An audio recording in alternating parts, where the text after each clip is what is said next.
അവിടെ നീ അവിടെ തന്നെ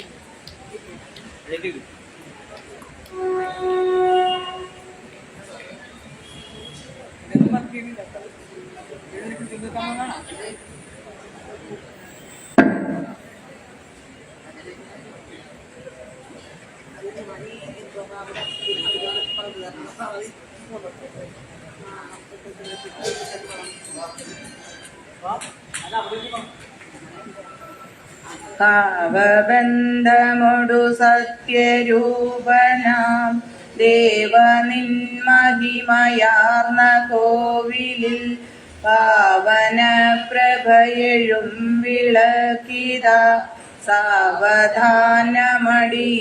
കൊളുത്തിനേൻ അല്പമെങ്കിലുമിതിൻ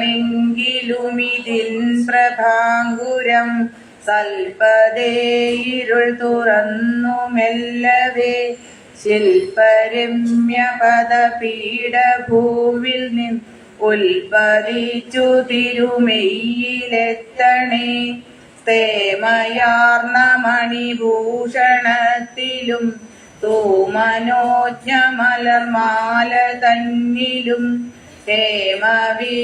ഹേമവിഗ്രഹമരീചി തേടുമി കോമള പ്രഭതിളങ്ങണേ വിഭോ മാറ്റി നിൻമുഖരസം മറച്ചിതിൽ പോറ്റി പുൽകരുതു തൂമരേഖകൾ മാറ്റിയെന്ന മണിവാതിലൂടെഴും കാറ്റിലാടരുതിതിൻ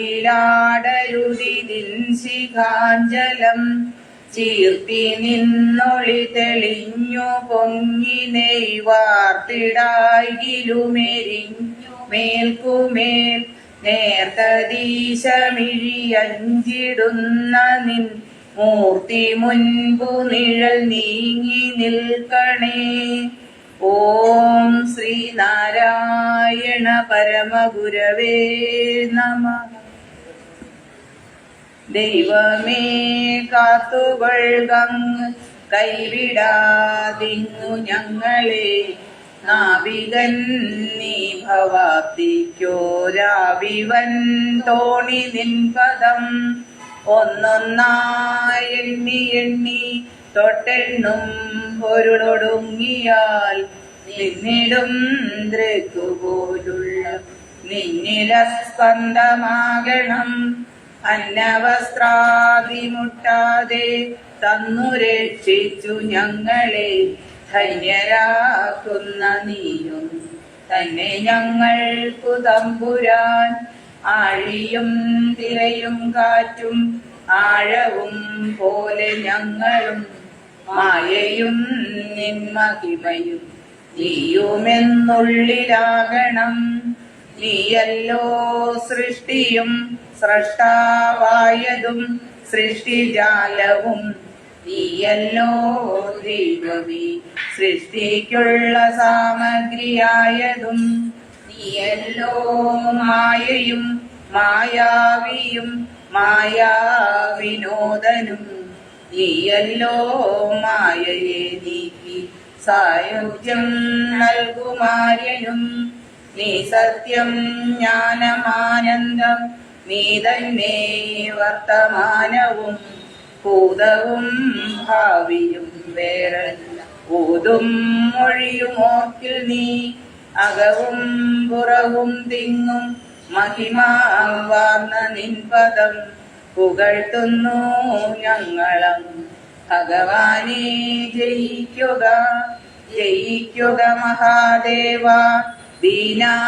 ദീനാവനപരായണ ജയിക്കുക ചിദാനന്ദ ദയാസിന്ധോ ജയിക്കുക. ആഴമേറും നിൻമഹസ ആഴിയിൽ ഞങ്ങളാകവേ ആഴണം വാഴണം നിത്യം വാഴണം വാഴണം സുഖം.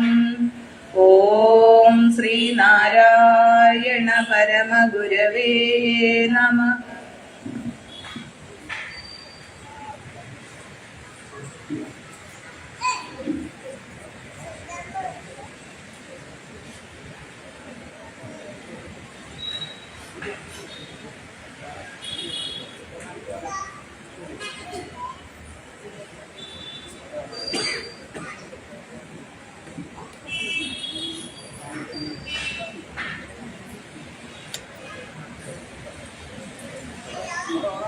സൗണ്ട്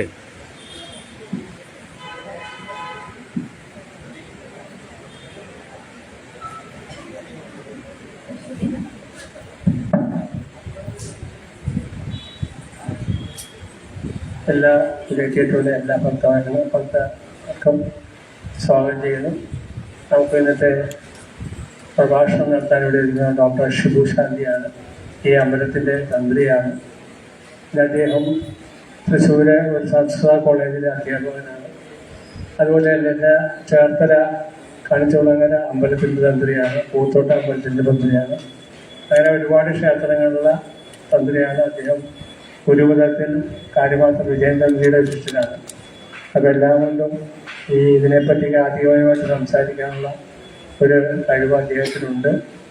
ഏതായാലും ഞാൻ ഇരിക്കുന്ന സമയാധികമായി അദ്ദേഹത്തിനെ പ്രഭാഷണം നടത്തുന്നതിന് വേണ്ടി ക്ഷണിച്ചുകൊള്ളു.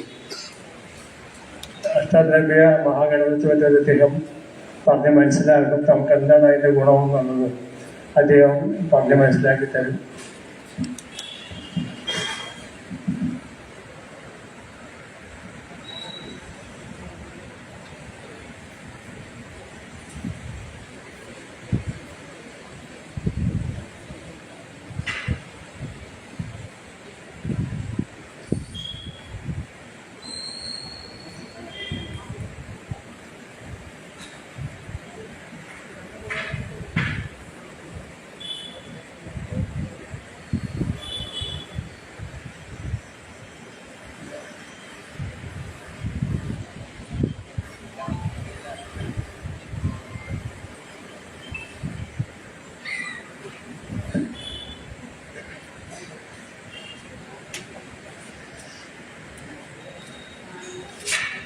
ഗുരുർബ്രഹ്മാ ഗുരുർവിഷ്ണു ഗുരുർദേവോ മഹേശ്വര ഗുരു സാക്ഷാത് പരബ്രഹ്മ തസ്മൈ ശ്രീ ഗുരവേ നമഃ.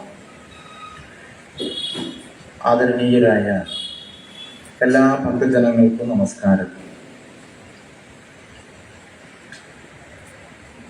പൊതുവെ ദാരിദ്ര്യവും കഷ്ടപ്പാടും നിറഞ്ഞ ഒരു ദുഷിച്ച കാലമെന്ന് പഴമക്കാർ പറഞ്ഞിരുന്ന ആ ദുരിതങ്ങൾ പൂർവികർ അനുഭവിച്ചിരുന്നൊരു കാലഘട്ടമാണ് കർക്കിടക മാസം. ഇന്ന് 12 മാസങ്ങളിലെ ഏറ്റവും ശ്രേഷ്ഠമായതും സമൃദ്ധിയായതുമായിരിക്കുന്ന ഒരു മാസമായി കർക്കിടക മാസം മാറിയിരിക്കുകയാണ്. ദേവതോപാസനയുടെ ആചരണത്തിലും ഭക്തിപ്രധാനമായ അനുഷ്ഠാനങ്ങളിലും ആദ്യകാവ്യമായ രാമായണ പാരായണം കൊണ്ടൊക്കെ എല്ലാ പ്രകാരത്തിലും സന്തോഷവും സമൃദ്ധിയുമുള്ള മാസമായി രാമായണ മാസം എന്ന പേരിൽ അറിയപ്പെട്ടിരിക്കുന്ന ഈ കർക്കിടക മാസം മാറിയിരിക്കുന്നു.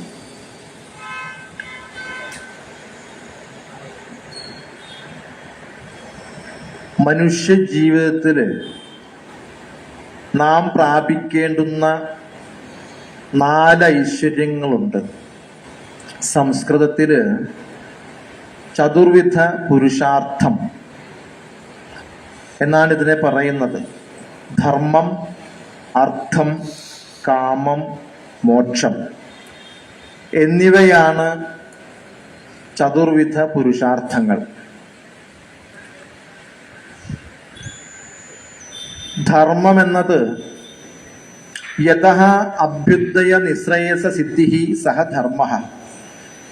ഏതൊരു അനുഷ്ഠാനം കൊണ്ടാണോ നമുക്ക് ഭൗതികവും ആധ്യാത്മികവുമായ ഐശ്വര്യപ്രാപ്തി ഉണ്ടാകുന്നത്, അതിലേക്ക് നാം ആചരിക്കേണ്ടുന്ന ചര്യയെ വിളിക്കുന്ന പേരാണ് ധർമ്മം. ധർമ്മേണ ഗമനമൂർധ്വം എന്ന് സാഖ്യ മഹർഷിയുടെ വചനം. എവിടെയാണ് ധർമ്മമുണ്ടോ അവിടെ വിജയമെന്ന് ഗാന്ധാരി മാതാവിന്റെ വചനം. ധർമ്മക്ഷയം വരുമ്പോൾ ധർമ്മത്തെ സംരക്ഷിക്കാൻ വേണ്ടി ഞാൻ അവതരിക്കുന്നു എന്ന ദൃഢപ്രതിജ്ഞ ഭഗവത്ഗീതയില് പരമാത്മാവ് ശ്രീകൃഷ്ണ ഭഗവാന്റെ വചനം. ധർമ്മം ദീക്ഷിക്ക സർവരും, എല്ലാവരും ധർമ്മം അനുഷ്ഠിക്കണമെന്ന് യുഗപ്രഭാവനായ ശ്രീനാരായണ ഗുരുദേവൻ അരുളി ചെയ്തു. ഇങ്ങനെ ഋഷി പരമ്പരകളിലൂടെ വേദത്തിലടക്കമുള്ള തൈത്തിരി ഉപനിഷത്തിലെ വചനമനുസരിച്ചും ധർമ്മം ചര, ധർമ്മം അനുഷ്ഠിക്കുക, അങ്ങനെ ഋഷിവചനങ്ങളിലൂടെ ധർമാനുഷ്ഠാനത്തിന് ഒരുപാട് പ്രാധാന്യവും നിഷ്കർഷയും ചെയ്തിട്ടുണ്ട്. ആ ധർമ്മ അനുഷ്ഠാനം ആശ്രമ നിയമമനുസരിച്ച് ചെയ്യേണ്ടതാണ്. ആശ്രമം എന്ന് പറയുന്നത് ബ്രഹ്മചര്യാശ്രമം, ഗൃഹസ്ഥാശ്രമം, വാനപ്രസ്ഥം, സന്യാസം, ഇതാണ് ചതുരാശ്രമങ്ങൾ. അപ്പോൾ ഓരോ ആശ്രമത്തിലും ഓരോരുത്തരും അനുഷ്ഠിക്കേണ്ടുന്ന ധർമ്മങ്ങൾക്ക് വ്യത്യാസങ്ങളും പ്രത്യേകതകളുമുണ്ട്. ബ്രഹ്മചര്യ ആയിരിക്കുമ്പോൾ, വിദ്യാർത്ഥി ആയിരിക്കുമ്പോൾ ചെയ്യേണ്ടുന്ന കാര്യം മാത്രമല്ല ഗൃഹസ്ഥനായിരിക്കുമ്പോൾ ചെയ്യേണ്ടത്. പുത്രനെ കണ്ടാൽ വീട്ടുഭരണം പുത്രനെ ഏൽപ്പിച്ചതിന് ശേഷം ഈശ്വരീയമായ കാര്യങ്ങളിലേക്ക് മനസ്സിനെ വ്യാപരിപ്പിക്കുന്ന പ്രക്രിയയാണല്ലോ വാനപ്രസ്ഥം. അപ്പോൾ ഒരു ഗൃഹസ്ഥന്റെ ധർമ്മമല്ല വാനപ്രസ്ഥത്തിലുള്ളത്. ആശ്രമങ്ങൾ മൂന്നും കഴിഞ്ഞ് അന്തിമത്തിൽ ഓങ്കാരോപാസനയുടെ കാലഘട്ടത്തിൽ എല്ലാം ത്യജിച്ച് സമ്യജ്ഞാസം സന്യാസം അഥവാ കാമ്യാനാം കർമ്മണോന്യാസ സന്യാസം കവയോ വിദു, കർമ്മങ്ങളെല്ലാം ത്യജിച്ചതിന് ശേഷം ഓങ്കാരോപാസനയിൽ മുഴുകിയിരിക്കുന്ന കാലഘട്ടം സന്യാസാശ്രമം. അപ്പോൾ നേരത്തെ പറഞ്ഞ 3 ആശ്രമങ്ങളിൽ ധർമ്മമല്ല സന്യാസാശ്രമത്തിൽ. അപ്പോൾ ഓരോ വ്യക്തിക്കും ആശ്രമാനുസാരം ധർമ്മങ്ങളെ വിധിക്കപ്പെട്ടിട്ടുണ്ട്. ഈ ധർമ്മത്തിൽ നിന്നും ഒരിക്കലും വ്യതിചലിക്കാൻ പാടുള്ളതുമല്ല. ധർമ്മത്തിന്റെ നിർവചനങ്ങൾ അനവധിയുണ്ട്. ധർമ്മത്തിൽ നിന്നും ഒട്ടും വ്യതിചലിക്കാത്തവരാണ് ഋഷീശ്വരന്മാർ. അവര് ചെയ്ത ഉപദേശങ്ങളും അതുതന്നെയാണ്. സാമാന്യമായി ശ്രീനാരായണ ഗുരുദേവൻ നമുക്ക് ഉപദേശിച്ചിരുന്നു. ധർമ്മത്തെക്കുറിച്ച് 4 വരി ഒരു കൃതി അദ്ദേഹത്തിന്റെ ഉള്ളത്. ഗുരുദേവൻ ധർമ്മമേവ പരം ദൈവം, ധർമ്മമേവ മഹാധനം, ധർമ്മ സർവത്ര വിജയീ ഭവതു ശ്രേയസേ നൃണാം. ധർമ്മത്തിന്റെ പ്രാധാന്യം നമ്മളെ മനസ്സിലാക്കി തന്നതാണ്. അഹിംസാ സത്യമസ്തേയം തഥാ അവ്യഭിചാരിത മദ്യസ്യ വർജനം ചെയ്വ പഞ്ചധർമ്മ സമാസത എന്ന് പഞ്ചധർമ്മങ്ങളെ അനുഷ്ഠിക്കുവാൻ നമ്മളോട് പ്രേരിപ്പിച്ചു.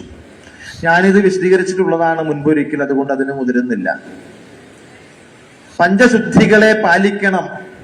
ആദിവാദി മാറാരോഗങ്ങളിൽ നിന്ന് മുക്തരാവാൻ ജീവിതചര്യയിൽ ശുദ്ധി വേണം. മനഃശുദ്ധി, ശരീരശുദ്ധി, വാക്ശുദ്ധി, ഇന്ദ്രിയശുദ്ധി, ഗൃഹശുദ്ധി, ഇങ്ങനെ പഞ്ചശുദ്ധികൾ പാലിക്കണമെന്ന് ഗുരുദേവൻ നമ്മളെ പഠിപ്പിച്ചു. അതിലൂടെ പഞ്ചമഹായജ്ഞങ്ങൾ അനുഷ്ഠിക്കണം. ഗൃഹസ്ഥനായാലും ബ്രഹ്മചാരി ആയാലും പഞ്ചമഹായജ്ഞങ്ങൾ അനുഷ്ഠിച്ചുകൊണ്ട് ജീവിക്കുകയാണ് ധാർമ്മിക ജീവിതം. ബ്രഹ്മയജ്ഞം, ദേവയജ്ഞം, പിതൃയജ്ഞം, നൃയജ്ഞം, ഭൂതയജ്ഞം എന്നിവയാണ് പഞ്ചമഹായജ്ഞങ്ങൾ. ബ്രഹ്മയജ്ഞം ബ്രാഹ്മമുഹൂർത്തത്തിൽ ഉണരണം. ബ്രാഹ്മമുഹൂർത്തം വിവിധ പക്ഷങ്ങളുണ്ട് എങ്കിൽ കൂടി സൂര്യോദയത്തിന് മുൻപ് ഉണരുക എന്ന് വയ്ക്കുക. ശരീരശുദ്ധി വരുത്തി ഇഷ്ടമന്ത്രം ജപിക്കുക. നിരവധി മന്ത്രങ്ങളുണ്ട് നമുക്ക്.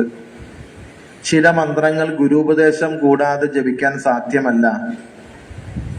എന്നാൽ ചില മന്ത്രങ്ങൾ പ്രത്യേകം ഗുരുപദേശം കൂടാതെയും ജപിക്കാവുന്നതാണ്. കാരണം എല്ലാവർക്കും വേണ്ടി പുരാണാന്തർഗതമായും തന്ത്രശാസ്ത്ര അന്തർഗതമായും വേദാന്തർഗതമായിട്ടൊക്കെ വിരാജിക്കുന്ന ചില മന്ത്രങ്ങള് സാർവലൗകികങ്ങളാണ്. അങ്ങനെയുള്ള മന്ത്രങ്ങള് പ്രത്യേകം ഗുരുപദേശം കൂടാതെ ജപിക്കാവുന്നതാണ്. അതിൽ പരമപ്രധാനമാണ് പഞ്ചാക്ഷര മന്ത്രവും അഷ്ടാക്ഷര മന്ത്രവും. ഓം നമഃശിവായ എന്ന മന്ത്രം ശരീരശുദ്ധി വരുത്തി ഭസ്മം കുറിയിട്ട് വടക്കോ കിഴക്കോ നോക്കിയിരുന്ന് 108 കുറയാതെയെങ്കിലും ജപിക്കുക. വേദത്തിൽ യജുർവേദത്തിലെ ശ്രീരുദ്രം എന്ന് പറയുന്ന അതിശക്തമത്തായ സൂക്തത്തില് വിരാജിക്കുന്നതാണ് ഓം നമഃശിവായ എന്ന മന്ത്രം വേദത്തില്.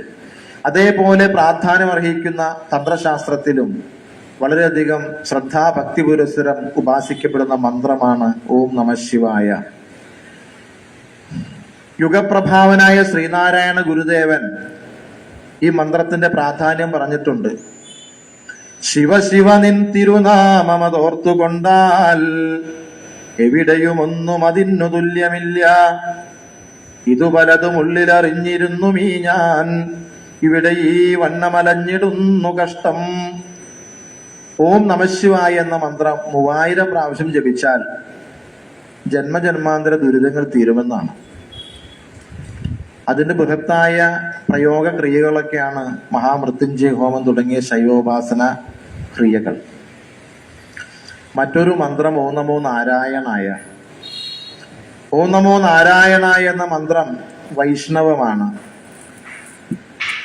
ഓം നമോ നാരായണായേതി മന്ത്രോപാസക വൈകുണ്ഠ ഭുവനലോകം ഗമിഷ്യതി എന്ന് വേദത്തിൽ പറയുന്നു. ഈ മന്ത്രം ജപിക്കുമ്പോൾ കുടുംബത്ത് ഐശ്വര്യ അഭിവൃദ്ധി ഉണ്ടാവും. പഞ്ചാക്ഷര മന്ത്രം ജപിക്കുമ്പോൾ ദുരിതങ്ങൾ തീരുന്നു, ബുദ്ധി വികസിക്കുന്നു, ഓർമ്മശക്തി വർദ്ധിക്കുന്നു. മന്ത്രജപം കൊണ്ട് അനവധി ഗുണങ്ങളുണ്ട്. മനനാൽ ത്രായതേ ഇതി മന്ത്രം. മനനം ചെയ്യുന്നവരെ ഉയർത്തുന്നതാണ് മന്ത്രം. അതുകൊണ്ട് സാർവലൗകികങ്ങളായ മന്ത്രങ്ങൾ നമുക്ക് ജപിക്കാവുന്നതാണ്. നാരായണ എന്ന മന്ത്രത്തിലെ രായും നമഃശിവായിലെ മായും കൂട്ടിവെച്ചാൽ നമുക്കൊരു മന്ത്രമുണ്ട്. വസ്തുതയ ചിലപ്പോൾ അത് കർക്കിടക മാസത്തിൽ മാത്രമായിരിക്കും അത് ഓർമ്മ വരുന്നത്. രാമ എന്നാണ്. രമിപ്പിക്കുന്നവൻ രാമൻ.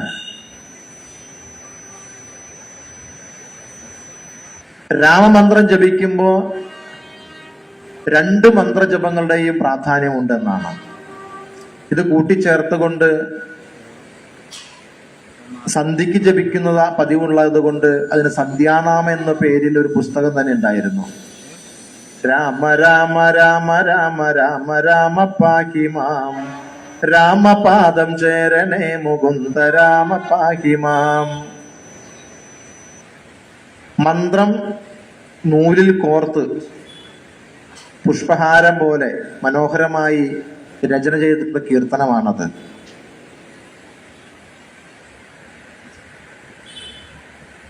ശരീരശുദ്ധി വരുത്തി ഇഷ്ടമന്ത്രം ജപിക്കുക. ധർമ്മഗ്രന്ഥം പാരായണം ചെയ്യുക. ആത്യന്തികമായി നമ്മുടെ ധർമ്മഗ്രന്ഥം വേദമാണ്. എല്ലാ ധർമ്മഗ്രന്ഥങ്ങളും ഉണ്ടായിട്ടുള്ളത് ധാർമ്മികമായ ബോധനത്തിലൂടെ ആത്യന്തികമായ ദുഃഖനിവൃത്തിക്ക് വേണ്ടി ഋഷിമാർ പ്രദാനം ചെയ്ത വൈജ്ഞാനികമായ അമൂല്യങ്ങളാണ് ധർമ്മഗ്രന്ഥങ്ങൾ.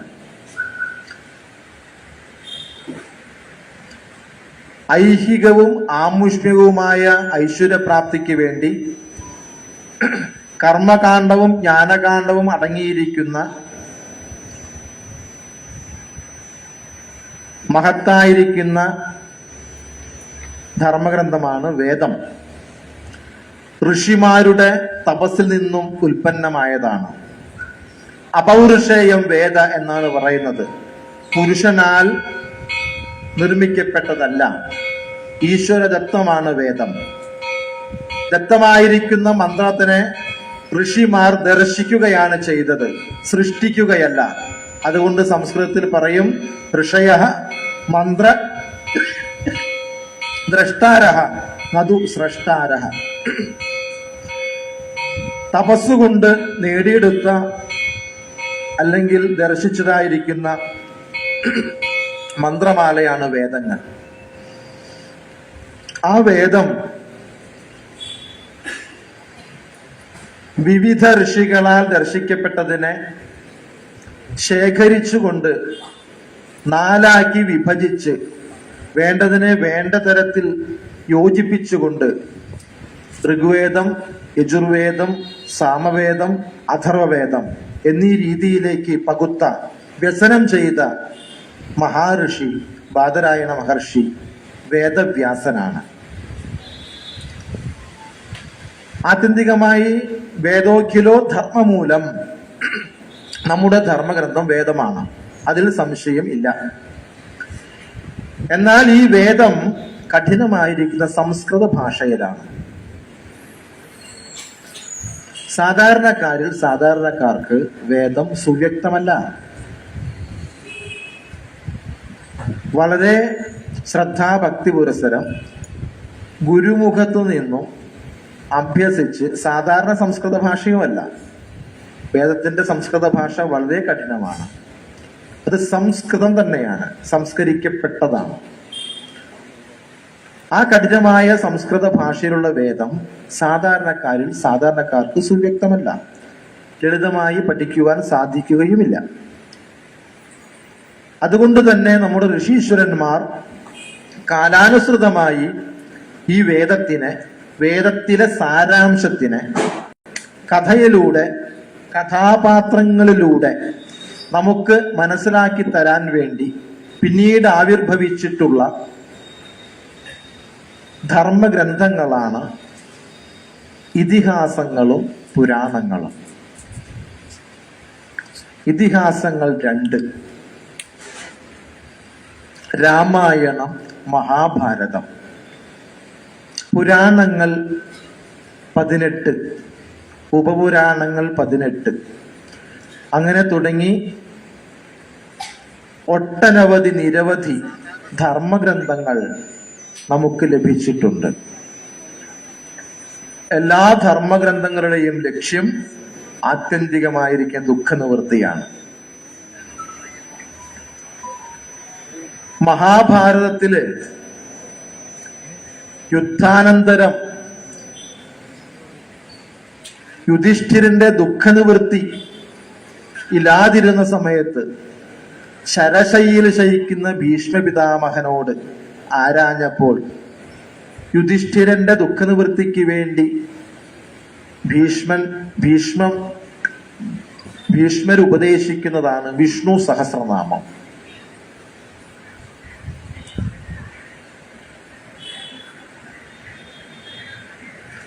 സ്വന്തം ധർമ്മം വിസ്മരിച്ച് കുരുക്ഷേത്ര ഭൂമിയിൽ നിന്നും തിരിഞ്ഞോടാൻ ശ്രമിക്കുന്ന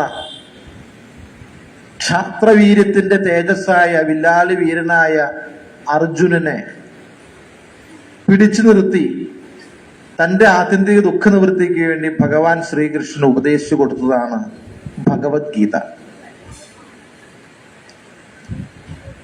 സാധാരണക്കാരുടെ സർവോന്മുഖ വികാസത്തിന് വേണ്ടി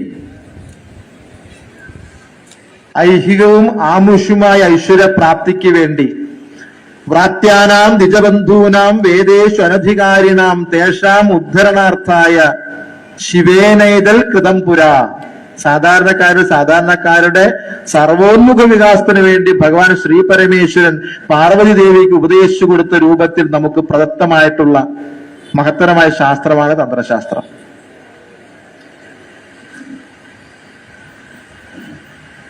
അതുപോലെ തന്നെ തമസാ നദീതീരത്തേക്ക് സ്വന്തം ശിഷ്യനുമായി സന്ധ്യാവന്ദനത്തിന് പോയ മഹർഷി വനശോഭകൾ കണ്ടു നിൽക്കുന്ന സമയത്ത് വൃക്ഷശാഖയിൽ കാമമോഹിതമായിരിക്കുന്ന ചക്രവാള പക്ഷികളിൽ ഒന്നിനെ ഒരു വേടൻ അമ്പെയ്ത് വീഴ്ത്തി ഈ കിളി നിലത്ത് വീണ് പിടഞ്ഞ് ചോരയിൽ പുരണ്ട് മണ്ണിൽ കിടന്ന് പിടയുന്നത് കണ്ട് ഋഷിയുടെ മനസ്സിലുണ്ടായ ശോകത്തിന് നിവൃത്തി ഉണ്ടാകുന്നതിന് വേണ്ടി ആ ശോകം ശ്ലോകമായി 24,000 ഒഴുകിയതാണ് ആദികാവ്യമായ രാമായണം. ഈ ശോകം കണ്ട് ആശ്രമത്തിൽ തിരിച്ചെത്തിയ ഋഷിക്ക് ബ്രഹ്മദേവൻ ഉപദേശിച്ചതാണ്.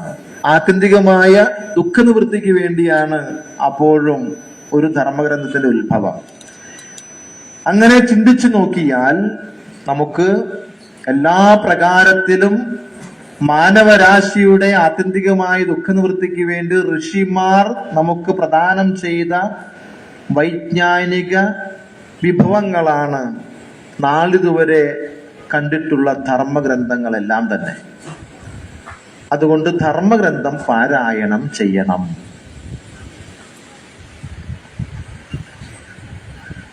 ഒരു ഗുരുത്വത്തിന്റെ ഒരു മാല തന്നെയാണ് രാമായണത്തിൽ നമുക്ക് കാണാൻ പറ്റുന്നത്. സപ്തർഷികൾ ഗുരുക്കന്മാരാണ്.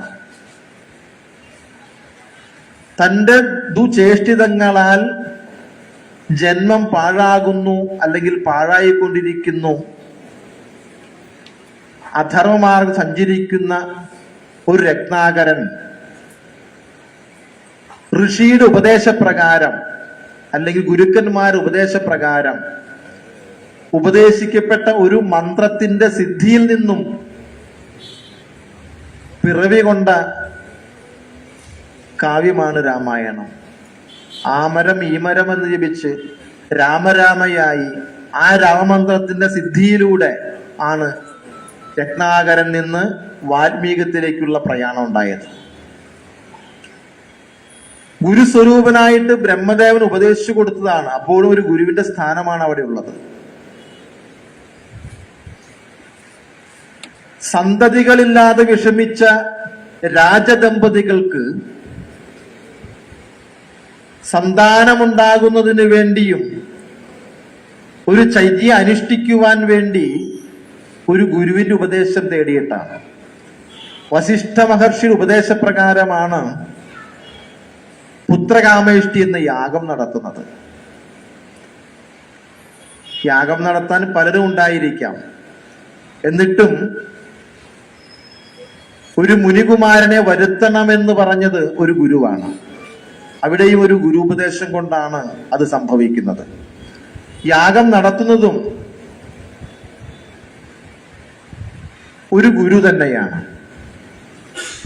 പിറവി കൊണ്ട സന്തതികൾക്ക് ആദ്യമായി യശസ് വർദ്ധിക്കുവാൻ വേണ്ടി കൊട്ടാരത്തിലേക്ക് വന്ന് ഉപദേശം നൽകുന്ന അഗസ്ത്യ മഹർഷിയാണ്.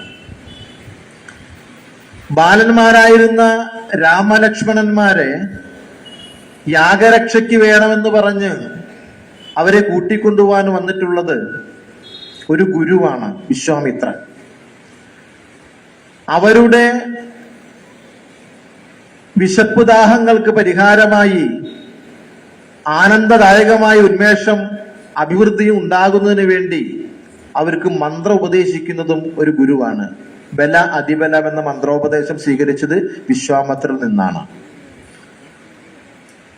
അങ്ങനെ രാമായണം എടുത്ത് വായിച്ചാൽ നമുക്ക് മനസ്സിലാവും ഇതൊരു ഗുരുത്വത്തിൽ നിന്നും പിറവി കൊണ്ടതാണ്, അല്ലെങ്കിൽ ഒരു ഗുരുത്വത്തിന്റെ ഉപദേശമാലയാണ് രാമായണം എന്നുള്ളത്.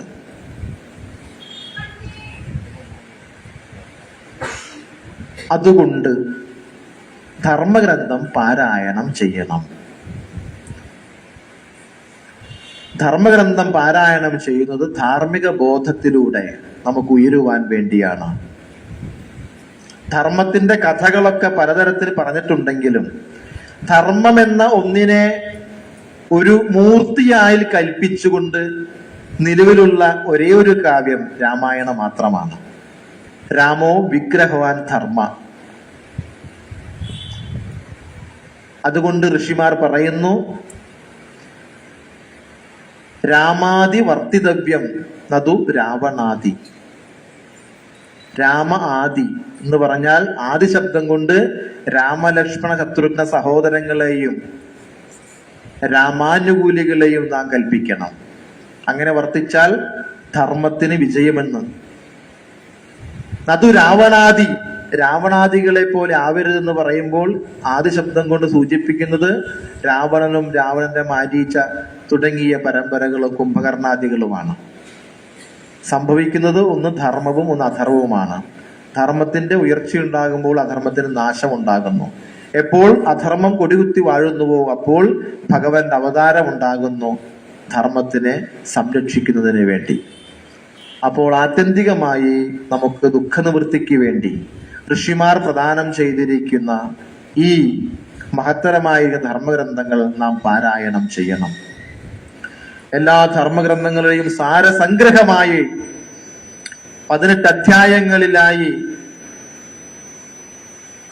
700 ശ്ലോകങ്ങളിലായി പ്രദാനം ചെയ്ത മറ്റൊരു ധർമ്മഗ്രന്ഥമാണ് ഭഗവത്ഗീത. ഭഗവത്ഗീത എന്നും ഒരു അധ്യായമെങ്കിലും പാരായണം ചെയ്യേണ്ടതാണ്. സർവശാസ്ത്രമയീ ഗീത എന്നാണ് പറയുന്നത്. എല്ലാ ശാസ്ത്രങ്ങളുടെയും സാരസംഗ്രഹമാണ് ഭഗവത്ഗീത. ശ്രീനാരായണ ഗുരുദേവൻ ഭഗവത്ഗീതയെ കുറിച്ച് പറഞ്ഞിട്ടുള്ളത് പരമാർത്ഥം എന്നാണ്. പരമാർത്ഥമുരച്ചു തേർവിടും പൊരുളോ ഭൂതദയാക്ഷവാബ്ധിയാം സരളാദ്വയ ഭാഷ്യകാരനാം ഗുരുവോ ഈ അനുകമ്പയണ്ടവൻ. പരമാർത്ഥം ഭഗവത്ഗീതയാണ്. പരമാത്മാവും ശ്രീകൃഷ്ണനാണ്. സർവശാസ്ത്രമയി ആണ് ഭഗവത്ഗീത. ഒരധ്യായമെങ്കിലും പാരായണം ചെയ്യുക. ഗീതാചാര്യൻ പറയുന്നുണ്ട്, ഗീത പഠിക്കുന്ന വീട്ടിലെല്ലാം ശ്രീദേവി വന്നു വിളങ്ങിക്കാണാം. ഗീതാ പാഠം ചൊല്ലി കേട്ടുവെന്നാൽ ബോധമുണ്ടായിടും വൃക്ഷങ്ങൾക്കും. ഒരധ്യായമെങ്കിലും ഭഗവത്ഗീത പഠിക്കുക. ധാർമ്മികമായ ബോധം ഉണ്ടായില്ല എങ്കിൽ ജീവിത വിജയം സാധ്യമല്ല. എത്ര വലിയ യൂണിവേഴ്സിറ്റിയിലേക്ക് മക്കളെ അയച്ച് എത്ര ഉയർന്ന കോഴ്സ് പാസ്സായി സർട്ടിഫിക്കറ്റ് കരസ്ഥമാക്കിയാലും ആ വിദ്യാലയത്തിന്റെ പടി ഇറങ്ങുമ്പോൾ ഒരു വിസിയും ആ കുട്ടികൾക്കൊരു ധാർമ്മിക ഉപദേശം നൽകാറില്ല. വലിയ കോൺവെക്കേഷൻ നടത്തി തലയിൽ കിരീടമോ മാലയൊക്കെ ചാർത്തി സർട്ടിഫിക്കറ്റ് മേടിച്ച് ഫോട്ടോ എടുക്കാന്നല്ലാണ്ട് അതിനപ്പുറത്തേക്ക് ഒരു ധാർമ്മിക മൂല്യാധിഷ്ഠിതമായ ഉപദേശം നൽകാനില്ല. എന്നാൽ ഭാരതീയ സംസ്കൃതിയിൽ 12 വർഷം ഒരു കുട്ടി പഠനം കഴിഞ്ഞ് പുറത്തേക്ക് വരുമ്പോൾ അതുവരെ ആർജിച്ച പഠനങ്ങളെല്ലാം നിനക്ക് ഉപകരിക്കട്ടെ എന്ന് പറയുന്നതിലല്ല, അതിനപ്പുറം എവിടെ ചെന്ന് എത്ര വലിയ ഉയർന്നവനായി തീർന്നാലും ആത്യന്തികമായി ധാർമ്മികമായ മൂല്യങ്ങളിൽ നിന്ന് നീ വ്യതിചലിക്കരുത് എന്ന ഉപദേശമാണ് ഗുരുക്കന്മാർ കൊടുക്കാറുള്ളത്. ആ ഉപദേശങ്ങള് തൈത്തിരീയ ഉപനിഷത്തില് ശിഷ്യാനുശാസനം എന്ന് പറയുന്ന ഒരു ഭാഗമുണ്ട്. സത്യം വദ ധർമ്മം ചര സ്വാധ്യായാൻമാ പ്രമദഃ മാതൃദേവോ ഭവ പിതൃദേവോ ഭവ ആചാര്യദേവോ ഭവ അതിഥി ദേവോ ഭവ ഭൂതൈന പ്രമദിതവ്യം ദേവ പിതൃകാര്യാഭ്യാം ന പ്രമദിതവ്യം. ഇങ്ങനെ തുടങ്ങിയൊരു ഉപദേശമാലയുണ്ട്. സത്യമേ പറയാവൂ, ധർമ്മമേ അനുഷ്ഠിക്കാവൂ, സ്വാധ്യായാത് മാ പ്രമദ, പഠനത്തിൽ നിന്നും വ്യതിചലിക്കരുത്, ആചാര്യദേവോ ഭവ, ഗുരുവിനെ ഈശ്വരതുല്യം ആദരിക്കണം, മാതൃദേവോ ഭവ, അമ്മയെ ദേവതുല്യം ആദരിക്കണം, പിതൃദേവോ ഭവ, പിതൃദേവനായി മാറുക, അച്ഛനെ ഈശ്വരനായി ആരാധിക്കുവാനായി മാറുക, അതാണ് പിതൃദേവോ ഭവ. ഭൂതീന പ്രമദിതവ്യം, നല്ല കാര്യങ്ങളിൽ നിന്നും മാറി നിൽക്കരുത്, മുന്നിലേക്ക് വരണം. ഏതൊരു സമൂഹത്തിൽ നല്ല കാര്യം നടക്കും അതിന് മുൻപിൽ നിന്ന് പ്രവർത്തിക്കുന്നവരായിരിക്കണം. ഇങ്ങനെയുള്ള ധാർമ്മിക മൂല്യങ്ങളൊക്കെ ഉണ്ട് എങ്കിൽ ഏതു വിദ്യാഭ്യാസ സമ്പന്നനായാലും എവിടെ ചെന്നാലും അവർക്ക് ഉയർച്ച മാത്രമാണ് ഉണ്ടാകുന്നത്. അതില്ലാത്തിടത്താണ് അപജയങ്ങൾ നാം കാണുന്നത്. സമൂഹത്തിൽ ഇന്ന് നാം കാണുന്ന ക്രൂരകൃത്യങ്ങളും മറ്റു അധാർമിക വൃത്തികളെല്ലാം കാണുന്നത് ഒരിക്കലും നിരക്ഷരരായ ആൾക്കാരിലല്ല, ഏറ്റവും ഉയർന്ന അഭ്യസ്ത വിദ്യരായുള്ളവരിലാണ് ഏറ്റവും കൂടുതൽ ക്രൂരകൃത്യങ്ങളും ദുചേഷ്ടിതങ്ങളും നാം കാണുന്നത്. അപ്പോൾ വിദ്യാഭ്യാസത്തിന്റെ കുറവ് കൊണ്ടല്ല ഇത് സംഭവിക്കുന്നത്, മൂല്യാധിഷ്ഠിതമായ വിദ്യാഭ്യാസത്തിന്റെ കുറവ് കൊണ്ടാണ്. നമുക്കത് കിട്ടാൻ വേറെ മാർഗമില്ല എന്ന് കരുതി വിലപിച്ചിട്ട് കാര്യവുമില്ല. ധാർമ്മികമായ ഗ്രന്ഥങ്ങളിലൂടെ, പാരായണത്തിലൂടെ ധാർമ്മിക ബോധം നമുക്കുണ്ടാവും. അതിനുവേണ്ടിയാണ് ധർമ്മഗ്രന്ഥം പാരായണം ചെയ്യണം എന്ന് പറയുന്നത്. ധർമ്മത്തിൽ നിന്ന് ഒരിക്കലും വ്യതിചലിക്കാൻ പാടുള്ളതല്ല. ധർമ്മേണ ഹീന പശുഭി സമാനാണ്. ആഹാരം നിദ്ര ഭയമൈഥുനം ച സമാനമേവ പശുഭിർ നരാണാം. ഉണ്ണുക, ഉറങ്ങുക, അനന്തര തലമുറയെ ഉത്പാദിപ്പിക്കുക എന്നുള്ളത് സമാനമേവ പശുഭിർ നരാണാം. മനുഷ്യരിലും മൃഗങ്ങളിലും ഇത് ഒരേപോലെയാണ്. പിന്നെന്താണ് ഈ മനുഷ്യരിൽ നിന്നും മൃഗങ്ങളിൽ നിന്നും മനുഷ്യനെ വേർതിരിക്കുന്ന ഘടകം എന്താണ്? ധർമ്മോഹി ഏകോ അധികോ വിശേഷ. ധർമ്മമാകുന്ന ഏക വിശേഷമാണ് ഈ മൃഗത്തിൽ നിന്നും മനുഷ്യനെ വേർതിരിക്കുന്നത്.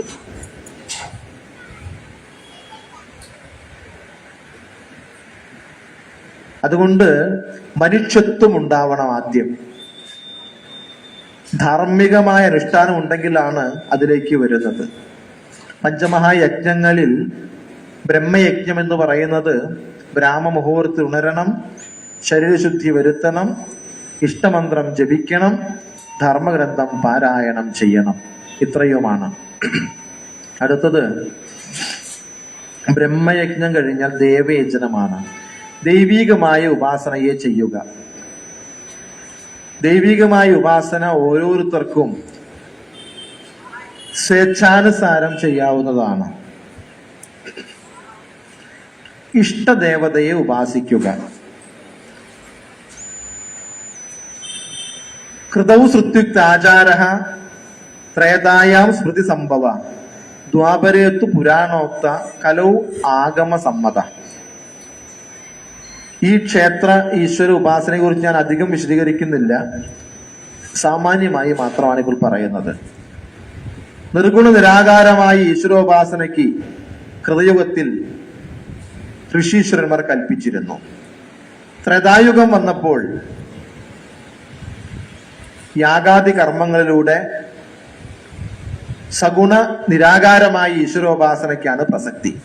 ദ്വാപരയുഗം വന്നപ്പോൾ പുരാണ പ്രതിപാദ്യമായ ഈശ്വരോപാസനയ്ക്കും, ഈ കാലത്രയങ്ങളിലെ ഉപാസനകൾ കാലഹരണം വന്നപ്പോൾ കലിയുഗത്തിൽ കലോ ആഗമസമ്മത തന്ത്രശാസ്ത്ര വിധിപ്രകാരമുള്ള ആരാധനയ്ക്കാണ് പ്രാധാന്യമെന്ന് ഋഷിമാർ കൽപ്പിച്ചു.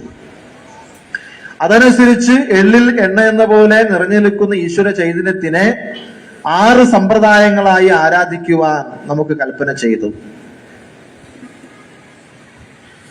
ഗാണപത്യം, കൗമാരം, സൗരം, ശൈവം, വൈഷ്ണവം, ശാക്തേയം. ഈ ഈശ്വര ശക്തിയെ ഗണപതിയായി ആരാധിക്കുക.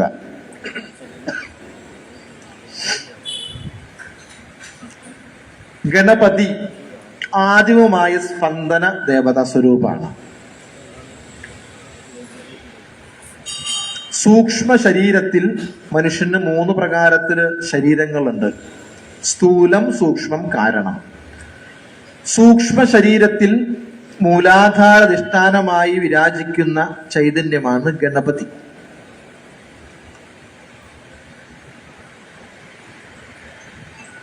ആ ഗണപതിയെ ഉപാസിക്കുന്നത് കൊണ്ട് ഗുണമെന്ത്? ഗണപതിക്ക് വിശേഷമായ വഴിപാടെന്ത്? ഗണപതിയെ ഏതൊരു ചൈത്യങ്ങളിലൂടെ ഒക്കെ ആരാധിക്കാം എന്നുള്ളതിനെ കുറിച്ചൊരു അവബോധം നമുക്കുണ്ടാവണം.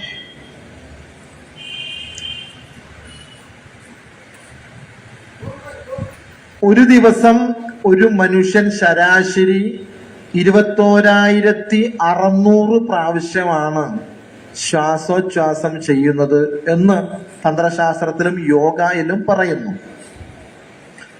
അതനുസരിച്ച് ഈ ആധാരചക്രങ്ങളിലെ അധിഷ്ഠാന ദേവതകൾക്ക് ഈ ശ്വാസോച്ഛ്വാസം പകുത്തു നൽകിയിരിക്കുകയാണ്.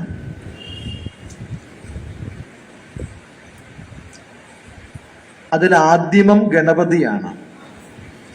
സൂര്യോദയത്തിന് ശേഷം 600 പ്രാവശ്യം ഗണപതിക്കും, പിന്നീട് ബ്രഹ്മവിഷ്ണു മഹേശ്വരന്മാർക്ക് 6000 വീതവും, ജീവാത്മാവാകുന്ന വിശുദ്ധിയിലെ 1000-ഉം, ഭ്രൂമധ്യത്തിൽ 1000-ഉം, ഗുരുസ്ഥാനമാകുന്ന സഹസ്രാരത്തിൽ 1000-ഉം, അങ്ങനെ 21,600 പ്രാവശ്യമാണ് ശ്വാസോച്ഛ്വാസം ചെയ്യുന്നത്. അതില് ആദ്യത്തെ 600 പ്രാവശ്യം ഉദയാൽപരം ഏകദേശം 42 മിനിറ്റ് സമയമെടുക്കുന്നതാണ് ഒരു ഏകദേശ കണക്ക്. അതുകൊണ്ടാണ് ആ ഗണപതിയുടെ സമയമെന്ന് കൽപ്പിതമായി പ്രഭാതത്തിൽ ഗണപതി ഹോമം ചെയ്യാനുള്ള കാരണം.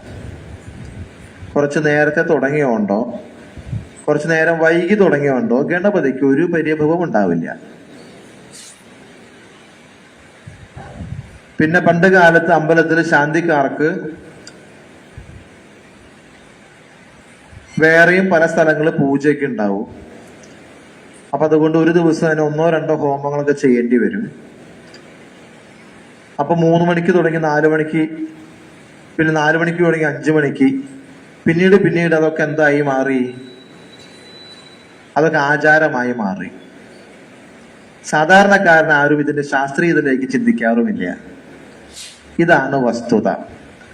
പിന്നെ ആദിമ സ്പന്ദനമായതുകൊണ്ട് ഏതൊരു കാര്യവും ആരംഭിക്കുന്നത് ഗണപതിയുടെ ഉപാസനയിലൂടെ ആവണം. അപ്പൊ ഒരു ദിനം ആരംഭിക്കുന്ന ഉദയത്തോടു കൂടിയാണല്ലോ. അതുകൊണ്ട് ഉദയാരംഭത്തിൽ ഉദയസൂര്യൻ ചുമക്കുന്ന സമയത്ത് അഗ്നിയും ജ്വലിക്കണമെന്ന ഗുരുവിന്റെ ഉപദേശപ്രകാരമാണ് ഈ ഗണപതി ഹോമം പ്രഭാതത്തിൽ ചെയ്യുന്നത്. ഏത് കലാരൂപങ്ങളായിക്കൊള്ളട്ടെ, എല്ലാം ആദ്യം ഗണപതിക്ക് പ്രാധാന്യമുണ്ട്. ഉടുക്ക് കൊട്ടുന്നവർ ആദ്യം ഗണപതി കൊട്ടുക എന്ന് പറയും. സ്ഥാനം നോക്കാൻ വരുന്ന തച്ചൻ നിലവിളക്ക് കൊളുത്തി വെച്ച് ഗണപതിക്ക് വെക്കും. ഞങ്ങൾ ഏത് പൂജ തുടങ്ങുമ്പോഴും ആദ്യം ഗണപതിക്ക് നിവേദിക്കും. അതേപോലെ സംഗീതം പഠിക്കുന്നവര് ആദ്യം എന്തോ ഒരു ഗണപതി പ്രാർത്ഥന എന്തോ ഉണ്ട് എന്ന് കേട്ടിട്ടുണ്ട്. ഏതൊരു മേഖലയിലും ആദിമമായ ആരാധന ഗണപതിക്കാണ്. എന്തിനു വേണ്ടിയാണ്? വിഘ്നങ്ങൾ തീരാൻ വേണ്ടിയാണ്. വിഘ്നങ്ങൾ തീരാൻ വേണ്ടി മാത്രമാണോ? അല്ല. അഭീഷ്ടങ്ങൾ സാധിക്കാൻ വേണ്ടിയാണ്. അതുമാത്രമാണോ? അല്ല. ബുദ്ധി വികസിക്കുന്നതിന് വേണ്ടിയാണ്. അതായത് നേർവഴി ഉണ്ടാകാൻ വേണ്ടിയാണ്. മാത്രമല്ല, ദാരിദ്ര്യം നീങ്ങാനും കൂടി വേണ്ടിയാണ്. അങ്ങനെ ഒട്ടനവധി ഗുണങ്ങളിലൂടെ അന്തിമമായി ഈ ചൈതന്യത്തിനെ ഉണർത്തി സഹസ്രാരത എത്തിക്കാൻ പ്രാപ്തമായിരിക്കുന്ന, അതിലൂടെ മോക്ഷത്തെ പ്രദാനം ചെയ്യാൻ പ്രാപ്തിയുള്ള ഒരു ഉപാസനയാണ് ഗാണപത്യം അഥവാ ഗണപതി ഉപാസന. ആ ഗണപതിയുടെ ഉപാസനയില് ചര്യാക്രമത്തിൽ ഏറ്റവും പ്രാധാന്യം അർഹിക്കുന്ന ഒന്നാണ് ഗണപതി ഹോമം.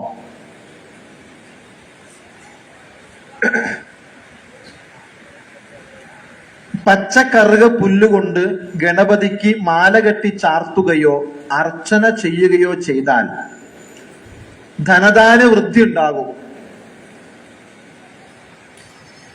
ജപ്തി നോട്ടീസ് വരുമ്പോ ആരും ആത്മഹത്യ ചെയ്യാൻ പോകരുത്. അല്ലെങ്കിൽ കടബാധ വരുമ്പോ ആത്മഹത്യ ചെയ്തുകൊണ്ടൊന്നും ആരും കടം വീട്ടാൻ പോകുന്നില്ല. കഷ്ടപ്പാട് കൊണ്ട് കുറച്ച് കടബാധ വന്ന് എന്തെങ്കിലും നിവൃത്തി ഉണ്ടാക്കി തരാൻ ഗണപതിയോട് പറഞ്ഞാൽ മതി. ഗണപതി നമുക്ക് മണി ഓർഡർ അയക്കുന്ന ആരും കരുതിയിരിക്കരുത്. ഗണപതിയുടെ ചിത്രത്തിലോ ഗണപതിയുടെ വിഗ്രഹത്തിലോ കറുകപ്പുല്ലുകൊണ്ട് മാല കെട്ടി ചാർത്തുകയോ സുമുഖശ്ചേകദന്തശ്ച കപിലോ ഗജകർണക ലംബോദരശ്ച വികടോ വിഘ്നരാജോ ഗണാധിപ ധൂമ്രകേതു ഗണാധ്യക്ഷ ബാലചന്ദ്രോ ഗജാനന വക്രതുണ്ട ശൂർപ്പകർണ ഹേരംഭ സ്കന്ദപൂർവജ. ഈ 16 മന്ത്രങ്ങളെ കൊണ്ട് കറുകപ്പുല്ലുകൊണ്ട് ഗണപതിക്ക് അർച്ചന നടത്തുക. സ്വയം വീട്ടിൽ ചെയ്യുക. ഒരു എന്തെങ്കിലും ഫലം സമർപ്പണം ചെയ്ത് കർപ്പൂരം കത്തിച്ച് വക്രതുണ്ട മഹാകായ കോട്ടി സൂര്യ സമപ്രഭ എന്ന പ്രാർത്ഥന ചൊല്ലി ആദരിക്കുക. 28 ദിവസം നിങ്ങൾ ഇത് ചെയ്തുകൊള്ളൂ. നിങ്ങളുടെ ദാരിദ്ര്യത്തിനോ കടത്തിനോ ഒരു പരിഹാരം ശാശ്വതമായി ഉണ്ടായിരിക്കും. ഞാനിത് പറഞ്ഞിട്ട് എവിടെയും പോകുന്നില്ല, ഇടയ്ക്കിടയ്ക്ക് വരുന്ന ആളാണ്. ഇല്ലെങ്കിൽ ചോദിക്കാം.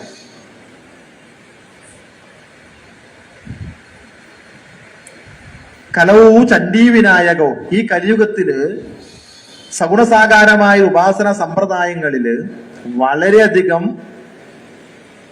സാഫല്യമുള്ള ഒരു അനുഷ്ഠാനമാണ് ഗണപതി ഉപാസന എന്നുള്ളത്. യഹ ദുർവാങ്കുരൈഹി യജതി സഹ വൈശ്രവണ ഉപമോ ഭവതി എന്നാണ്. ഇത് ഞാൻ പറയുന്നതല്ല, അഥർവശീർഷോപനിഷത്തിന്റെ ഫലശ്രുതിയിലുള്ളതാണ്. കറുകപ്പുല്ലുകൊണ്ട് ഗണപതി അർച്ചന ചെയ്താൽ നിങ്ങളുടെ ദാരിദ്ര്യം തീരും, വിഘ്നങ്ങൾ തീരും, അശുഭങ്ങൾ തീരും. അതിൽ യാതൊരു സംശയവുമില്ല. സമൃദ്ധിയുടെയും ദേവതയാണ് ഗണപതി. ആ ഗണപതിക്ക് ചെയ്യുന്ന ഹോമത്തില് വളരെ വിസ്തൃതമായി ചെയ്യുന്ന ഹോമമാണ് അഷ്ടദ്രവ്യ മഹാഗണപതി ഹോമം. ഇക്ഷവസക്തവോരംഭ ബലാനിച്ച പിടാസ്ഥിര മോദകോ നാളികേരം ച ലാജം ദ്രവ്യാഷ്ടകം വിദു. അവല്, മരുത്, ശർക്കര, പഴം, നാളികേരം, അരി വറുത്ത് പൊടിച്ചത്, കരിമ്പ് തുടങ്ങി 8 സാധനങ്ങൾ പ്രത്യേകം ശർക്കര പാവിൽ പാകം ചെയ്തെടുക്കുന്ന വിശിഷ്ടമായിരിക്കുന്ന ഒരു നിവേദ്യ വസ്തുവാണ് അഷ്ടദ്രവ്യം. മന്ത്രം ജപിച്ച് ഗണപതിയെ അഗ്നിയിൽ ആവാഹിച്ച് പൂജിച്ച് നിർദ്ദിഷ്ട സംഖ്യ ഈ അഷ്ടദ്രവ്യം ഹോമിക്കുന്നു. അതിന്റെ സപരിവാരം പൂജയും വിശേഷമായി ചതുരാവർത്തി തർപ്പണം എന്ന വിശേഷ ക്രിയയും കഴിയുമ്പോഴാണ് ഒരു മഹാഗണപതി ഹോമം പൂർത്തിയാകുന്നത്. വിവിധ ഔഷധങ്ങളിൽ ഉപയോഗിക്കുന്നതാണ് ഈ അഷ്ടദ്രവ്യങ്ങളൊക്കെ. അതുകൊണ്ട് തന്നെ ഈ ഗണപതി ഹോമത്തിന്റെ അഷ്ടദ്രവ്യം ഹോമിക്കുമ്പോൾ അതിന്റെ ധൂമം ശ്വസിക്കുന്നത് നല്ലതാണ്. ആ ഹോമം നടക്കുമ്പോൾ അതിന്റെ പരിസരത്ത് ഇരിക്കുന്നത് നല്ലതാണ്. ആ പരിസരത്ത് ഇരുന്നു കൊണ്ട് ഗണപതിയെ ധ്യാനിക്കുന്നത് വളരെ ശ്രേഷ്ഠമാണ്. ആ സമയത്ത് ശിവപഞ്ചാക്ഷര മന്ത്രം ജപിക്കുന്നത് വളരെ പുണ്യമാണ്. അപ്പോൾ ഒരു ഗണപതിയെ ഉപാസിക്കുവാനോ ഗണപതി ഹോമത്തിൽ പങ്കെടുക്കാനോ ഏതെങ്കിലും പ്രകാരത്തിൽ ഒരു അവസരം ലഭിച്ചാൽ അതാരും പാഴാക്കരുത്.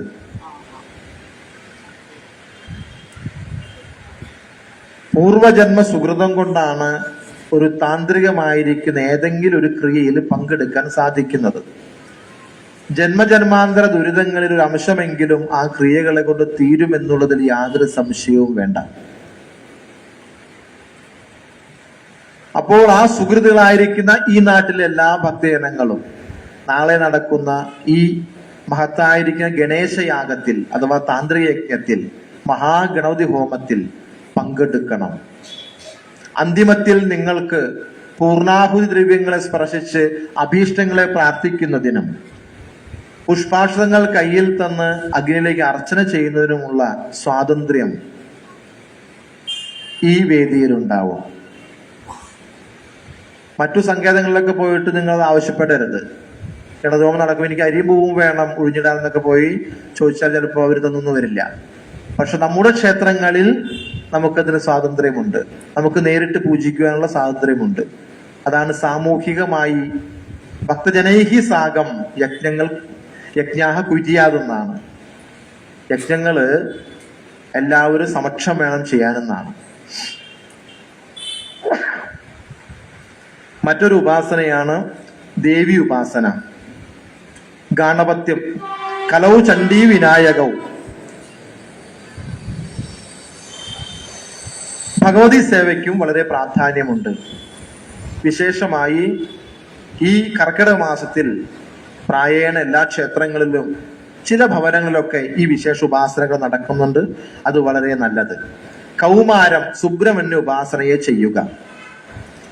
ആ ഉപാസനയെ കുറിച്ച് ഇപ്പോൾ ഞാൻ വിശദീകരിക്കുന്നില്ല. ഇനി നമ്മുടെ പരിഹാരവും നവീകരണ കാലഘട്ടത്തിലൊക്കെ സായം വേളകളിൽ ഈ വിസ്തരിച്ച തന്ത്രശാസ്ത്രത്തെയും ദേവതാ സ്വരൂപങ്ങളെയും ക്ഷേത്ര സങ്കല്പത്തെയും കുറിച്ചൊക്കെ ഇവിടെ വിവിധ പുരോഹിതന്മാർ അതിനെ കുറിച്ച് നമുക്ക് ക്ലാസ് എടുക്കുന്ന പോലെ പറഞ്ഞു തരാനുള്ള അവസരം നമ്മൾ ഒരുക്കുന്നുണ്ട്. കൗമാരം ശൈവം, വൈഷ്ണവം, ശാക്തേയം, സൗരം, സൗരോപാസന, സൂര്യോപാസന ചെയ്യുക. അരോഗ ദൃഢഗാത്രനായിട്ടിരിക്കും. ഇതാണ് സൗരോപാസന. ഗായത്രി മുതലായ മന്ത്രങ്ങളെ കൊണ്ട് സൂര്യനെ ഉപാസിക്കുക. വിശ്വാമിത്ര മഹർഷി ദർശിച്ച ഗായത്രി മന്ത്രത്തിന്റെ വിസ്തൃതമായിരിക്കുന്ന ഒരു രൂപമാണ് രാമായണമെന്ന് പറയപ്പെടുന്നു. കാരണം ഗായത്രി മന്ത്രത്തിൽ 24 അക്ഷരങ്ങളാണ്. വാൽമീകി രാമായണത്തിൽ 24,000 ശ്ലോകങ്ങളാണ്. ഓരോ 1000 ശ്ലോകം കഴിയുമ്പോഴും ഗായത്രി മന്ത്രത്തിന്റെ ഓരോ അക്ഷരത്തിൽ നിന്നാണ് അതിന് തുടക്കം. എന്നതുകൊണ്ട് വേദമാതാവായിരിക്കുന്ന, വേദത്തിന്റെ വേദസാരമായിരിക്കുന്ന, വേദയുടെ അമ്മയെന്ന് പറയപ്പെടുന്ന ഗായത്രി മന്ത്രമാണ്. ആ മന്ത്രത്തിന്റെ സവിസ്തരമായ വ്യാഖ്യാനമാണ്, വേദസാരമാണ് രാമായണം.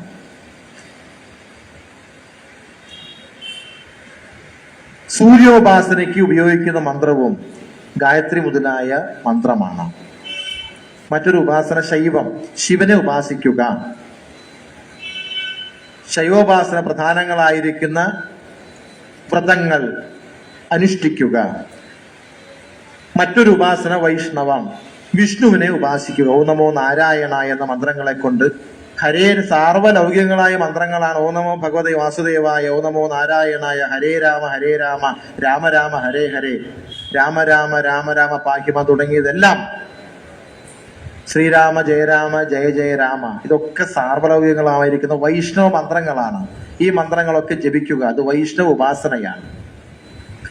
അടുത്തത് ശാക്തേയം, ശക്തി ഉപാസന, ദേവിയെ ഉപാസിക്കുക. ദേവി ഉപാസന കൊണ്ട് 2 പ്രകാരത്തിൽ ഐശ്വര്യങ്ങൾ പ്രദാനം ചെയ്യുമെന്നാണ് ശാസ്ത്രത്തിൽ പറയുന്നത്. ഇപ്പോൾ വിസ്തരിക്കുന്നില്ല. ലളിതാ സഹസ്രനാമ സ്തോത്രം ദേവി ഉപാസനയ്ക്ക് ഏറ്റവും പ്രാധാന്യമേറിയ സ്തോത്രമാണ്. സ്തോത്രം ജപിക്കുന്നതിന്റെ പുണ്യം കൂടി പറഞ്ഞിട്ട് ഞാൻ ഈ സത്സംഗം നിർത്തുകയാണ്. സ്തോത്രം എന്ന് പറയുന്നത് മന്ത്രങ്ങളുടെ സാരാംശമാണ്. എന്നാൽ ചില മന്ത്രങ്ങൾ ജപിക്കാൻ ഗുരുപദേശം വേണം. സ്തോത്രങ്ങൾ ജപിക്കാൻ അത് വേണ്ട. എങ്ങനെയാണത്?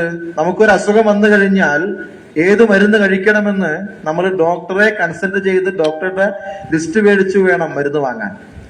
അല്ലാതെ നമ്മുടെ ഇഷ്ടത്തിന് ഏതെങ്കിലും മരുന്ന് മേടിച്ച് കഴിച്ചാൽ രോഗം മാറില്ല എന്ന് മാത്രമല്ല, അനിഷ്ടങ്ങൾ സംഭവിക്കുകയും ചെയ്യും.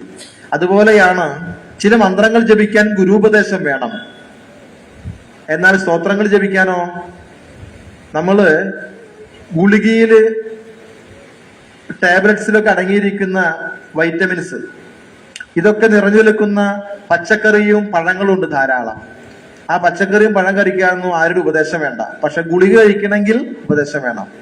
അതേപോലെ ചില മന്ത്രങ്ങൾ ജപിക്കാൻ ഉപദേശം വേണം, എന്നാൽ സ്തോത്രങ്ങൾ ജപിക്കാൻ ഉപദേശം വേണ്ട. അതേ മന്ത്രം ജപിക്കുന്ന ഗുണം തന്നെ സ്തോത്ര ജപം കൊണ്ട് കിട്ടും.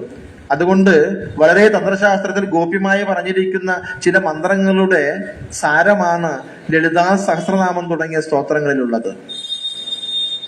അതെല്ലാവരും ജപിച്ച് ശീലിക്കുക. അതിലൂടെ ദൈവികമായ ഉപാസന, ദേവീപരമായ ഉപാസനയിൽ ഉന്നതി ഉണ്ടാകും. ഭൗതികവും ആധ്യാത്മികവുമായ ഐശ്വര്യപ്രാപ്തിക്ക് ഇത് വളരെ ശ്രേഷ്ഠമായ പദ്ധതിയാണ്. ഇതാണ് 6 സമ്പ്രദായങ്ങളിലുള്ള ഉപാസന രീതികൾ. ഇതെല്ലാം സാധാരണക്കാർക്ക് ക്ലേശകരമാകാമെന്ന് കണ്ടറിഞ്ഞ ഋഷീശ്വരന്മാർ കാലാനുസൃതമായി നമ്മുടെ ഉപാസനയ്ക്ക് വേണ്ടി എള്ളിൽ എണ്ണ എന്ന പോലെ നിറഞ്ഞു നിൽക്കുന്ന ഈശ്വര ചൈതന്യത്തിനെ ഒരു പ്രത്യേക സങ്കേതത്തിൽ തളം കെട്ടി നിർത്തിയിരിക്കുന്ന സംവിധാനമാണ് ക്ഷേത്രം. ആ ക്ഷേത്രം ശരീര മാതൃകയിലാണ് നിർമ്മിച്ചിരിക്കുന്നത്. സ്ഥൂലം സൂക്ഷ്മം കാരണം. ആ ക്ഷേത്രത്തിൽ ആചാര്യൻ, അർച്ചകൻ, ആരാധകൻ. ആചാര്യൻ എന്ന് പറയുന്ന തന്ത്രി, അർച്ചകൻ എന്ന് പറയുന്ന പൂജാരി, ആരാധകർ എന്ന് പറയുന്ന ഭക്തജനങ്ങൾ. ഇവരുടെ ഉപാസന സങ്കേതമാണ് ക്ഷേത്രം. ആ ക്ഷേത്രത്തിൽ ഒരു ഭക്തൻ വന്നു കഴിഞ്ഞാൽ ഭക്തന് തന്ത്രശാസ്ത്രമോ വേദമന്ത്രങ്ങളോ ഒന്നും അറിയില്ല എങ്കിൽ കൂടി സാധാരണക്കാരനായ ഭക്തൻ ക്ഷേത്രത്തിൽ വന്നാൽ എന്താണോ ക്ഷേത്രത്തിന്റെ ഉദ്ദേശം അതും ആ ഭക്തന് ലഭിക്കുന്നതാണ്. എന്താണ് വേണ്ടത്? ദൈവാനുഗ്രഹം, ആധ്യാത്മികം ഭൗതികമായ ഉന്നതി. അതിലേക്ക് തന്ത്രം പഠിക്കാത്തവനും മന്ത്രം പഠിക്കാത്തവനും സ്ഥാപത്യം പഠിക്കാത്തവനുമായ ഭക്തനു കൂടി അതിന്റെ ഗുണം ലഭിക്കുന്നതിന് വേണ്ടി ഋഷീശ്വരന്മാർ ക്ഷേത്രാരാധന ചെയ്യേണ്ടത് എങ്ങനെയെന്ന് നമ്മോട് പറഞ്ഞു തന്നു. ഒരു ഭക്തൻ ക്ഷേത്രത്തിൽ വന്നാൽ 5 കാര്യങ്ങളാണ് ചെയ്യേണ്ടത്. ഞാനിപ്പോൾ വിശദീകരിക്കുന്നില്ല, പിന്നീട് പേര് മാത്രം പറയാം. കുളിച്ച് ശുദ്ധമായി ക്ഷേത്രത്തിൽ വരണം. വന്ദനം, പ്രദക്ഷിണം, നമസ്കാരം, സ്തോത്ര പഠനം, പ്രസാദ സ്വീകരണം. ഈ 5 കാര്യങ്ങളാണ് ഒരു ഭക്തൻ ക്ഷേത്രത്തിൽ വന്നാൽ ചെയ്യേണ്ടത്. എങ്ങനെ പ്രദക്ഷിണം ചെയ്യണം, എങ്ങനെ വന്ദനം ചെയ്യണം, എങ്ങനെ നമസ്കരിക്കണം, പ്രസാദം എന്താണ് സ്വീകരിക്കേണ്ടത്, പ്രസാദം വാങ്ങിയാൽ എന്ത് ചെയ്യണം എന്നുള്ള കാര്യങ്ങൾ പിന്നീട് വിശദീകരിക്കാവുന്നതാണ്. ഈ 5 കാര്യങ്ങളാണെന്ന് മറക്കരുത്. ആചാര്യ തപസ്, ആമനായ ജപം, നിയമം, ഉത്സവം, അന്നദാനം. ഈ 5 കാര്യങ്ങളെ കൊണ്ടാണ് ഒരു ക്ഷേത്രം അഭിവൃദ്ധി പ്രാപിക്കുന്നത്. അതെങ്ങനെയാണ് ചെയ്യേണ്ടതെന്ന് നമുക്ക് പിന്നീട് വിശദീകരിക്കാം. എന്തായാലും ദേവയജ്ഞനം എന്ന് പറയുന്നത് ഇത്രയുമാണ്. ഇനി പിതൃയജ്ഞം, നൃയജ്ഞം, ഭൂതയജ്ഞം. കുറച്ച് സമയം അതിക്രമിച്ചിട്ടുണ്ട്, കുറച്ച് കാര്യങ്ങൾ ചെയ്യാനുമുണ്ട്. പിതൃയജ്ഞം പിതൃപരിപാലനമാണ്. നൃയജ്ഞം പരസ്പരം ഭാവയന്ത ശ്രേയപരമാപ്സ്യത. അതായത് അവനവൻ ആത്മസുഖത്തിന് ആചരിക്കുന്നത് അപരനും സുഖത്തിനായി വരയണമെന്ന ഗുരുദേവന്റെ അത്യുജ്വലമായ സന്ദേശമാണ് നൃയജ്ഞം എന്ന് പറയുന്നത്. ഭൂതയജ്ഞം പക്ഷിമൃഗാദികളെയും വൃക്ഷലതാദികളെയും സ്നേഹിക്കുക. മനുഷ്യൻ സാമൂഹ്യ ജീവിയാണ്. അങ്ങനെ സാമൂഹ്യ ജീവിയായി മാറിയപ്പോഴാണ് ഒരു മല പോലെ ഒരു ദേശം തന്നെ ഇല്ലാണ്ടായത്. സമൂഹത്തിനെ വല്ലാതെ സ്നേഹിച്ചാണ് അത് ഇടിഞ്ഞു പൊളിഞ്ഞു വീണത്. ആ സമൂഹത്തിനെ നമ്മൾ മറക്കരുത്. ആ പ്രകൃതിയെ നമ്മൾ അങ്ങോട്ട് കൊല്ലരുത്. അതിനെ സ്നേഹിക്കണം, നിലനിർത്തണം. സാമൂഹ്യ ജീവിയാണെന്ന് പറയുമ്പോൾ നാം ഇവിടുത്തെ സന്തതി തന്നെയാണ്. മരമുണ്ടെങ്കിലേ, വൃക്ഷമുണ്ടെങ്കിലേ, അല്ലെങ്കിൽ നദിയുണ്ടെങ്കിലേ നമ്മളുള്ളൂ എന്നുള്ള ബോധം നമുക്ക് വേണം. നൃയജ്ഞം, ഭൂതയജ്ഞം, പക്ഷിമൃഗാദികൾ, വൃക്ഷലതാദികൾ ഇവയെ വേണ്ട വിധം പരിപാലിക്കുക. ഇതാണ് 5 യജ്ഞങ്ങൾ. ഇതിനെക്കുറിച്ച് ഇപ്പോഴും ഞാൻ വിശദീകരിച്ചിട്ടില്ല, സാമാന്യമായി മാത്രമേ പറഞ്ഞിട്ടുള്ളൂ. അടുത്തൊരു അവസരത്തിൽ വിശദീകരിക്കാവുന്നതാണ്. നാളെ പ്രഭാതത്തിൽ എല്ലാവരും എത്തിച്ചേരുക. 5:30 മണിക്ക് ശേഷം ഗണപതി ഹോമം ആരംഭിക്കും. ഏകദേശം 8 മണിക്ക് മുൻപായി ഗണപതി ഹോമത്തിന്റെ ആരതിയാവും. ഇവിടെ വന്നു കഴിഞ്ഞാൽ എല്ലാവർക്കും ഇവിടെ ഇരുന്ന് മന്ത്രം ജപിക്കാവുന്നതാണ്. ഇത്രയും പറഞ്ഞ് ഈ സത്സംഗം ഞാൻ ഇവിടെ നിർത്തുന്നു. എല്ലാവർക്കും നമസ്കാരം. കായേന വാചാ മനസേന്ദ്രിയർവ ബുദ്ധ്യാത്മനാ വാ പ്രകൃതേ സ്വഭാവ കരോമി യദ്യത് സകലം പരസ്മൈ നാരായണായേതി സമർപ്പയാമി.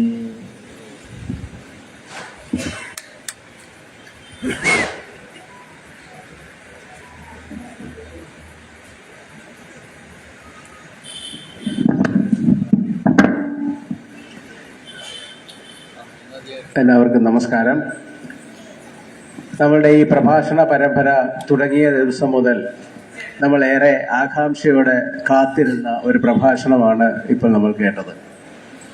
കഴിഞ്ഞ പല ദിവസങ്ങളിൽ നമ്മളിവിടെ പറയുകയുണ്ടായി, നമ്മളുടെ തന്ത്രി ഇവിടെ വരുന്നുണ്ട്, ഒരു ദിവസത്തെ പ്രഭാഷണം ഡോക്ടർ തന്ത്രി നമുക്ക് തരുന്നുണ്ട് എന്ന്. പ്രഭാഷണത്തെ പറ്റി കഴിഞ്ഞ 1.25 മണിക്കൂർ നമ്മൾ കേട്ടിരുന്ന് നമ്മളുടെ പല തെറ്റായ ധാരണകളെയും തിരുത്താൻ അദ്ദേഹത്തിന് കഴിഞ്ഞു എന്നുള്ളതിൽ ഒരു തർക്കവുമില്ല. നാളെ നടക്കാൻ പോകുന്ന ഈ മഹായജ്ഞത്തെ പറ്റി അദ്ദേഹം പറയുകയുണ്ടായി. നമ്മൾ എങ്ങനെ ജീവിക്കണം, എങ്ങനെ മന്ത്രം ജപിക്കണം, എന്ത് മന്ത്രം ജപിക്കണം എന്നതിനെ പറ്റിയൊക്കെ അദ്ദേഹം വളരെ വിശദമായി നമ്മളോട് പറഞ്ഞു. ഇതൊക്കെ നമ്മൾ പ്രാവർത്തികമാക്കിയാൽ തീർച്ചയായും നമ്മൾ ഇന്നത്തെ നിലയിൽ നിന്ന് നാളെ അതീവ സന്തുഷ്ടരായി മാറും എന്നുള്ളതിൽ ഒരു തർക്കവുമില്ല. അതിന് ഭഗവാൻ നമ്മളെ അനുഗ്രഹിക്കട്ടെ. നിങ്ങൾക്ക് ഓരോരുത്തർക്കും വേണ്ടി ഞാൻ നമ്മുടെ പ്രിയങ്കരനായ തന്ത്രി ഡോക്ടർ ഷിബു ഗുരുപദം അവർക്ക് നന്ദിയും കടപ്പാടും അറിയിച്ചു കൊടുക്കുന്നു.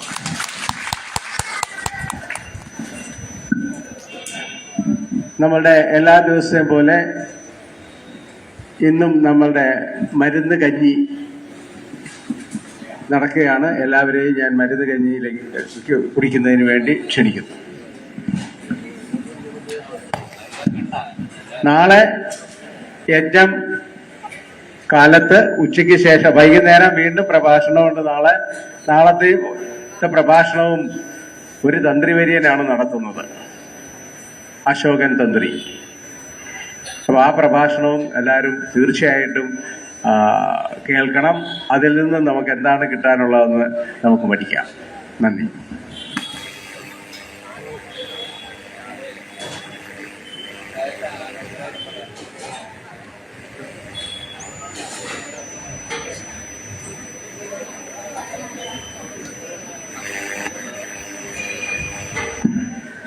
എല്ലാവരുടെയും ശ്രദ്ധയ്ക്ക് ഒരു കാര്യം പറയാൻ മറന്നുപോയി. നാളെ ആനയൂട്ട് ഉണ്ടായിരിക്കുന്നതാണ്. നമ്മുടെ ക്ഷേത്രത്തിൽ ആദ്യമായി ആനയൂട്ട് നടക്കുകയാണ്. അതിൽ എല്ലാവരും പങ്കെടുത്ത് അതൊരു വലിയ വിജയമാക്കണം എന്നൊരിക്കൽ കൂടി അറിയിക്കുന്നു.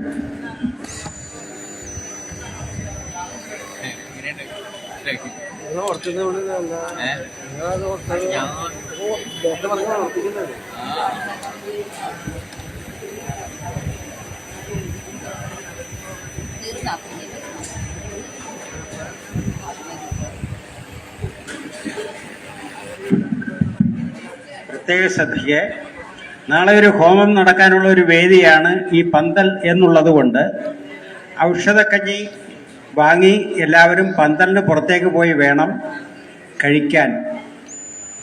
അതുപോലെ തന്നെ വളരെ സൂക്ഷിച്ച് മാത്രമേ ഈ പന്തലിനകത്ത് അതിൻ്റെ അംശങ്ങളൊന്നും വീഴാത്ത രീതിയിൽ വളരെ സൂക്ഷിച്ച് കൈകാര്യം ചെയ്യണമെന്ന് കൂടി അഭ്യർത്ഥിക്കുകയാണ്.